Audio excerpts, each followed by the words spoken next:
Ако това лято ще пътуваш до Гърция, това видео може да ти спести глоба.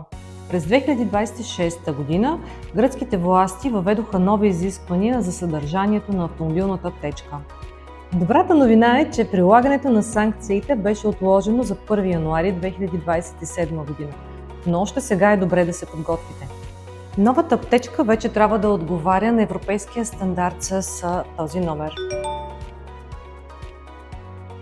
Познатите ни бинтове и лепенки, в нея трябва да има и още няколко важни неща. Термоизотермично спасително одеяло с размери 210 на 160 см. Медицински ръкавици, медицински маски, ножица за първа помощ, превръзки за изгаряния, мокри кърпи, инструкции за първа помощ.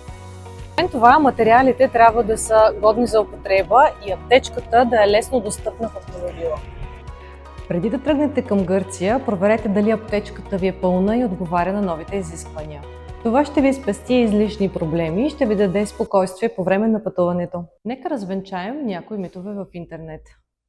Един от разпространените слухове е, че всеки пътник в автомобила трябва да бъде снабден с светлоотразителна жилетка. Практически е добра идея да има по една жилетка за всеки пътник. Това обаче е препоръка за безопасност, а не е законово задължение. Ако купувате пожарогасител за Гърция, не гледайте само колко килограма е. Обърнете внимание на етикета, търсете обозначението 8A34BC или по-високо и европейският стандарт EN3.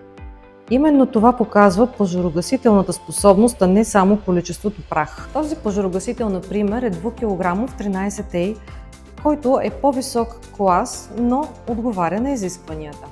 Ето тук имаме два пожарогасителя от по 1 кг. В случаят само единият от тях отговаря на изискванията.